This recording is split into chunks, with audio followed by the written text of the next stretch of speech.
윌로크릭 처치 빌 할베 목사님이 이런 말을 했습니다. 오늘날 교회가 교인들에게 줄 수 있는 최고의 선물은 건강한 목사다. 목사는 영적으로, 육체적으로, 정서적으로 건강해야 모든 사역을 잘 감당할 수 있습니다. 주일 예배 후에 친교 시간에 한 젊은이가 목사님에게 이런 말을 했답니다. 목사님, 오늘 설교 죽 썼지요? 그러니까 목사님의 대답이, 그래, 우리 교인들이 영적으로 다 병들어서 오늘 내가 주간 밖에서 써와서 먹였다. 오늘 본문은 건강한 목회자 사도 바울의 고별 설교입니다. 사도 바울은 3년 동안 에베소 교회를 모든 겸손과 눈물로 목회했다고 했습니다. 우리가 잘 알다시피 바울은 예수 믿기 전만 해도 겸손한 사람이 아니었습니다. 바리새인 중에 바리새인이요, 기독교를 무섭게 핍박했던 교만한 사람이었습니다. 그런 그가 겸손한 사람이 된 것은 담에석에서 예수님을 만난 후 주님의 겸손을 배웠기 때문입니다. 빌립보서 2장에 보면 사도 바울이 예수님의 겸손에 대해 가르치고 있습니다. 5절에 너희 안에 이 마음을 품으라 곧 그리스도 예수의 마음이니, 우리가 품어야 할 마음은 곧 예수의 마음, 한마디로 말하면 겸손입니다. 여러분, 겸손은 심리 상태가 아닙니다. 하나의 감상이 아닙니다. 겸손은 행동입니다. 그것이 바로 성육신, 인카네이션, 말씀이 육신이 되어 우리 가운데 거하는 성육신을 말합니다. 사도 바울은 빌립보서 2장 1절 이하에서 예수님의 겸손을 4단계로 말하고 있습니다. 첫째는 자기를 비웠다고 했습니다.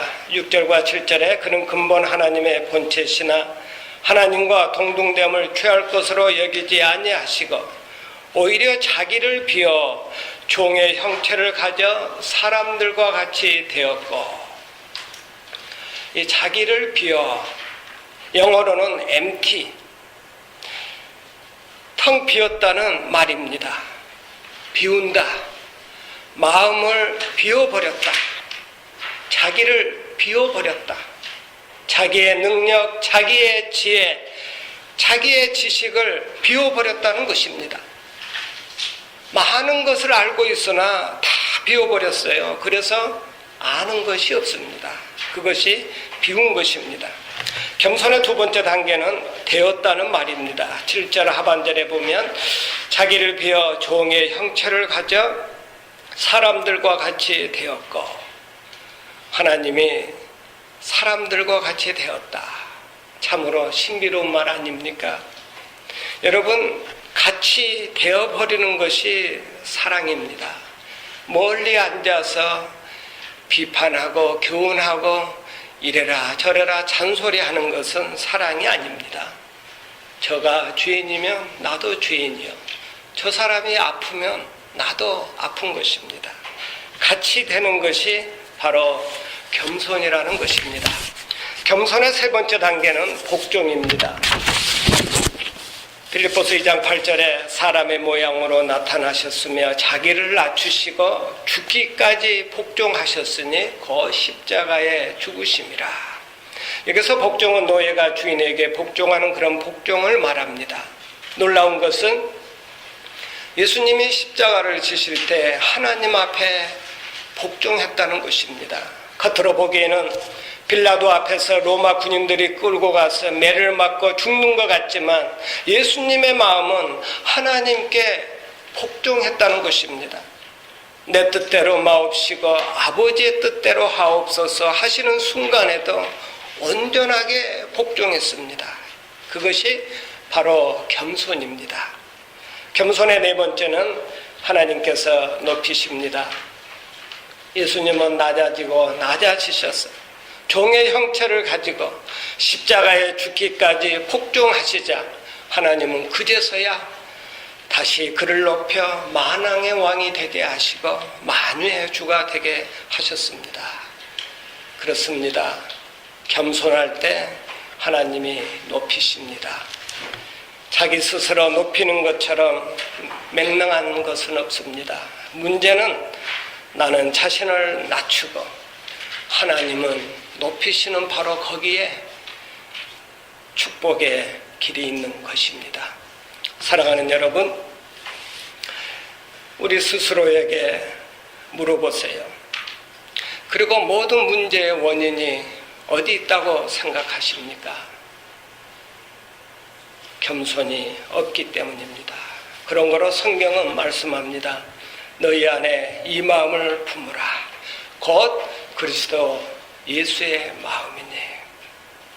정말로 겸손한 사람 한 사람을 소개하겠습니다. 우리가 즐겨 부르는 찬송 가운데 예수로 나의 구주 삼고 성령과 피로써 거듭나니 또 인내하신 구세주여 내가 비오니, 이렇게 좋은 찬송을 우리가 가진 한국 찬송가에 27개나 쓰신 분이 계십니다. 그분의 이름은 프랜치스 크로스비.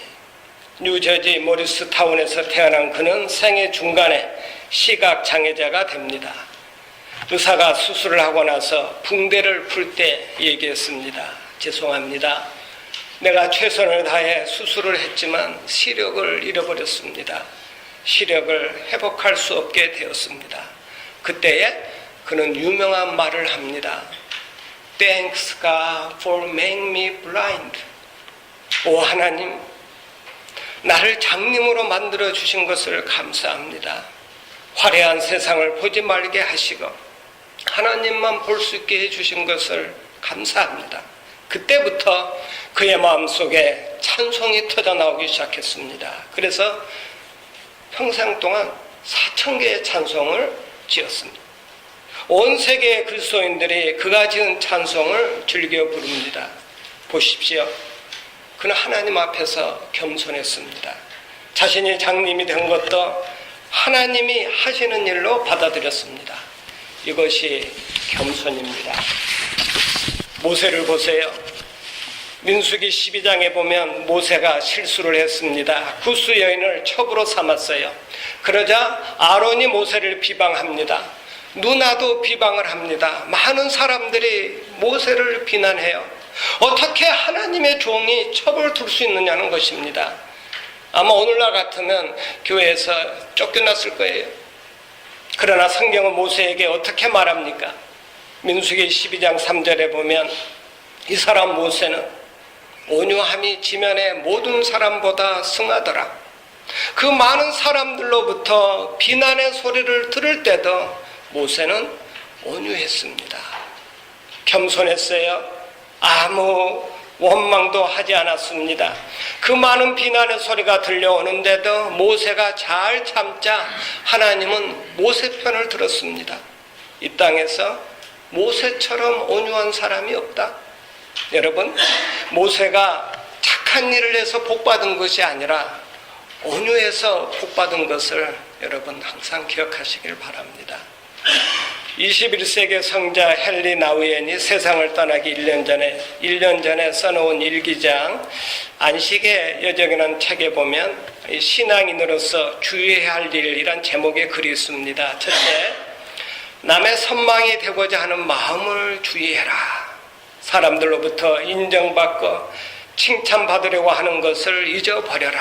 왜냐하면 인정받고 칭찬받으려고 하는 동안 교만해지기 때문입니다. 그리고 고독해지거든요. 또 둘째는 자기 자신에 몰입하게 되면 불행해진다. 이기주의에 빠지기 때문입니다. 셋째는 근거 없는 근심에 빠지지 않도록 조심해라. 신앙을 저버리기 때문입니다. 사랑하는 여러분, 우리의 고독과 근심, 절망과 낙심, 원망의 뿌리는 모두 교만에 있습니다. 다시 한번 잃어버린 겸손을 되찾는 주의 종들이 다 되시길 바랍니다.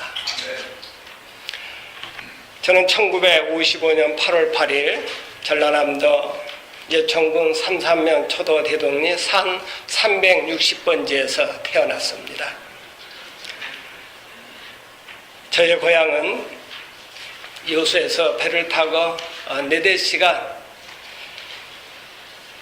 가야 하는 남해안의 작은 섬마을, 섬 이름은 초도라고 합니다. 아침에 일어나 동쪽 창문을 열면 해가 바다에서 뜹니다. 그리고 또 저녁이 되어 서쪽 창문을 열면 해가 바닷속으로 빠지는 그런 아름다운 곳, 아주 작은 마을, 거기서 저는 태어나서 어린 시절을 보냈습니다. 저희 나이 10살 때 복음 전도자가 한 손에 성경책을 들고 섬에 들어왔습니다. 동네 아이들을 모아놓고 사탕을 나눠주면서 복음을 전합니다. 소와 말과 개와 같은 짐승들도 지혜비와 지혜미를 알건만은 어찌하여 우리 인생 예수 모르노. 나오라 예수 앞으로 천당의 영생복 너에게 주리니 예수 믿으오. 제가 처음으로 배웠던 찬송가인지 복음성가인지 모르지만 이 복음 전도자가 어린아이들을 모아놓고 사탕을 나눠주면서 이 노래를 가르쳐줬어요. 그때 저는 처음 복음을 듣고 예수님을 믿었습니다. 섬마을에 복음이 들어왔는데 모일 곳이 없어요. 그때 저희 어머님이 예수도 안 믿으시면서 예배 초소를 위해서 우리 집을 내줬어요. 안방과 마루에서 예배 보게 하셨습니다. 저희 아버지는 원양 5선을 타셨는데 2, 3년 만에 이렇게 섬에 돌아오셨습니다. 그래서 저희 형제들이 2남 4녀인데 이 차이가 다 2-3살 차이예요. 2, 3년 만에 또 이제 아이를 하나씩 낳고 가시고 이러셨어요. 저희 집에서 시작된 교회가 30-40년 전에는 저희 부모님이 이렇게 교회를 위해서 내준 허 위에다가 교회 본당을 짓고 한 150석 됩니다. 본당을 짓고 또 바로 옆에다가 교회 사택까지 구입을 했습니다. 놀라운 것은 지금 와서 생각하니까 저희 어머님이 저희 집 안방과 마루를 예배 초소로 내준 이후에 하나님께서 저희 가정을, 저희 자녀들을, 그러니까 저희 형제들을 엄청나게 축복하셨다는 것입니다.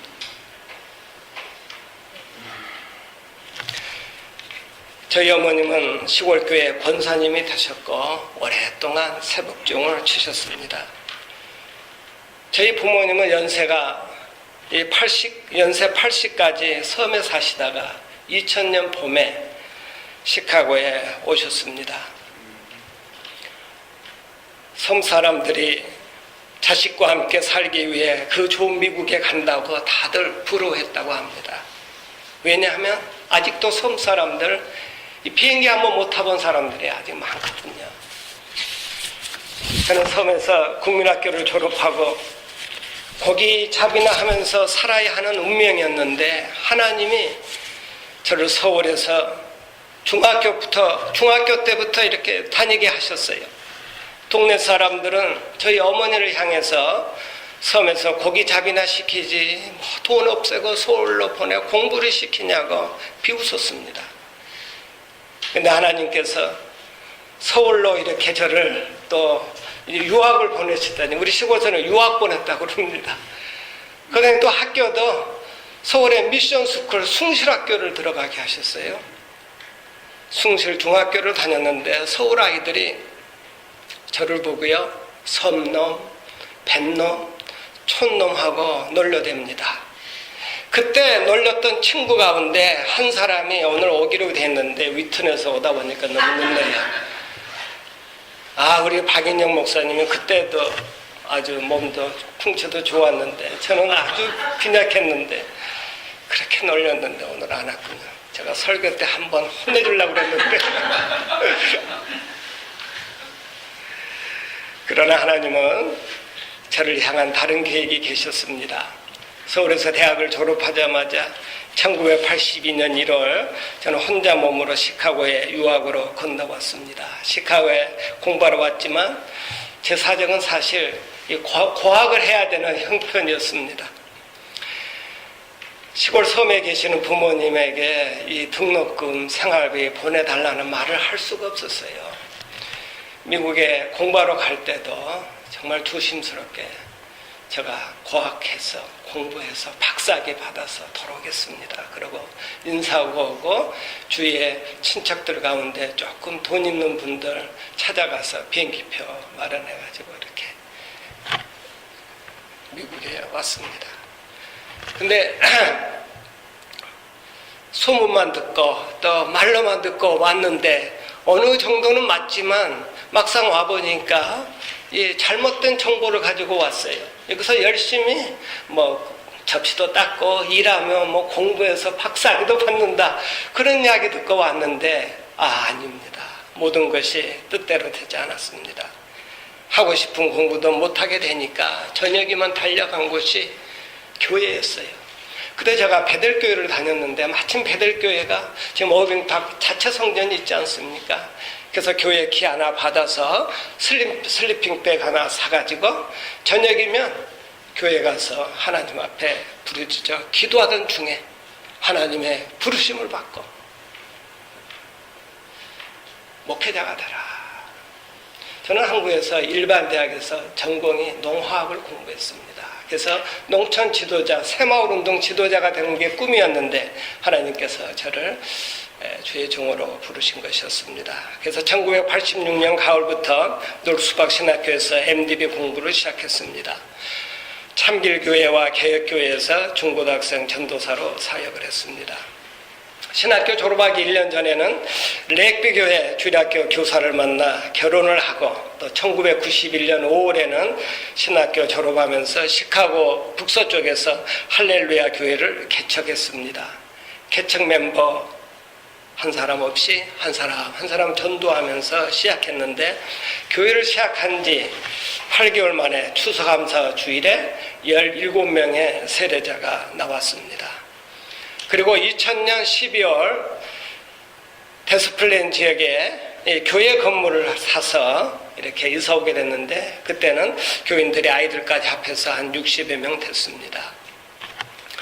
교회 건물은 오래되었고 손볼때가 많았습니다. 교실도 만들고 부엌도 만들고 또 음향시설을 하려면 돈이 필요했어요. 그래서 기도하기 시작했는데 하나님께서 많은 사람들을 보내주셨습니다. 교회를 구입한 지 1, 2년이 안 돼서 새로운 사람이 한 어린아이들까지 합해서 한 50여 명이 됐습니다. 새로운 교인들 가운데 부자 장로님이 계셨습니다. 그 장로님은 물질로 많은 봉사를 했어요. 그런데 안타까운 것은 그 장로님의 마음이 닫혀 있었습니다. 복음에 열정이 없었어요.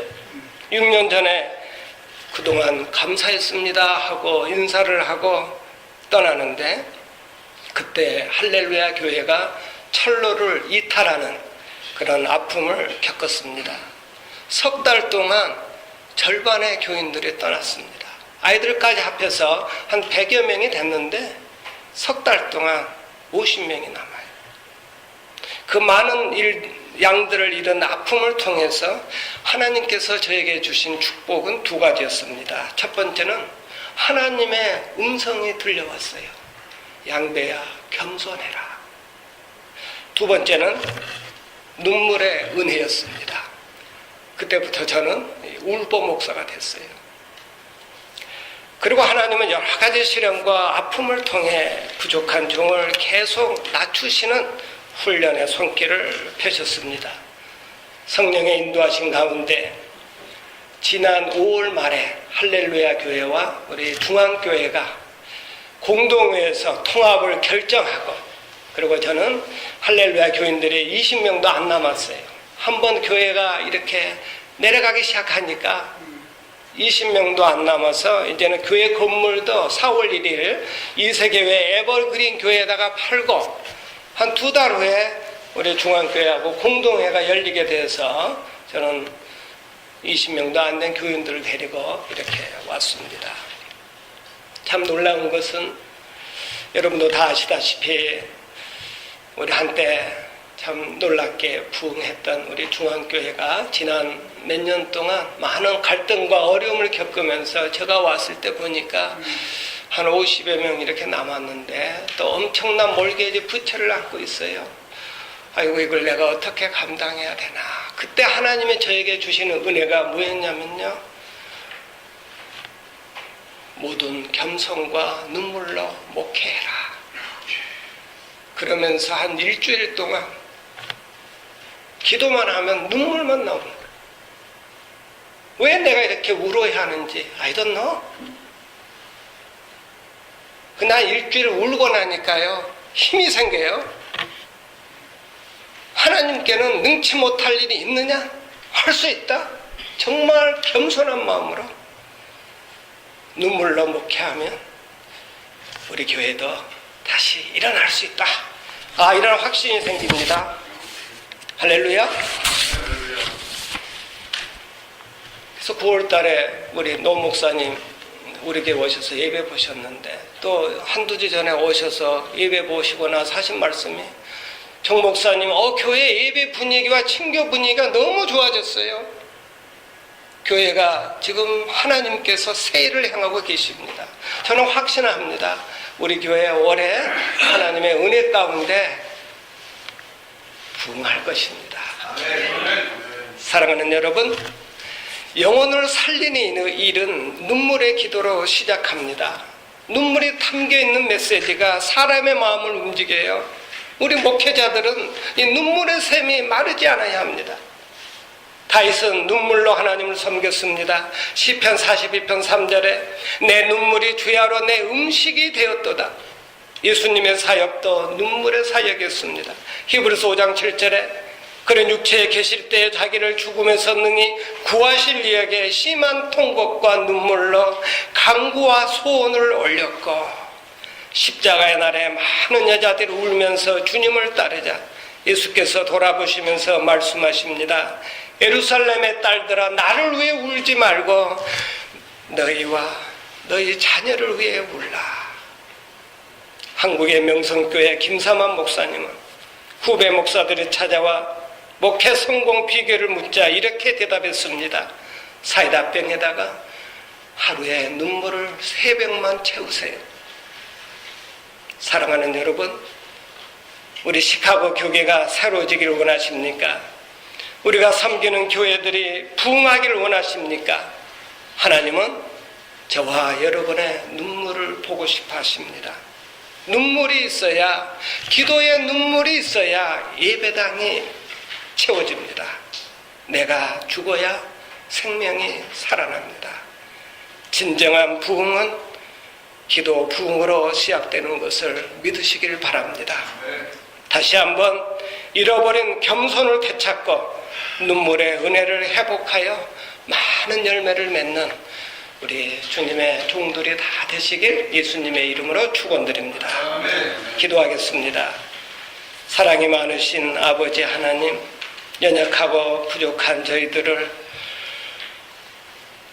천국 백성 삼아 주신 것만 해도 감사한데, 복음을 전하는 전도자로 주님의 몸된 교회를 섬기는 주의 종으로 불러주시고 택해 주셔서 감사드립니다. 아버지, 이 시간 간절히 바라옵는 것은 우리 시카고의 모든 주의 종들이 잃어버린 겸손을 되찾도록 도와주옵시고, 눈물로 주님의 몸된 교회를 섬겨 교회들마다 하나님의 큰 부흥을 경험하도록 은혜를 내려 주옵소서. 예수님의 이름으로 기도하옵나이다.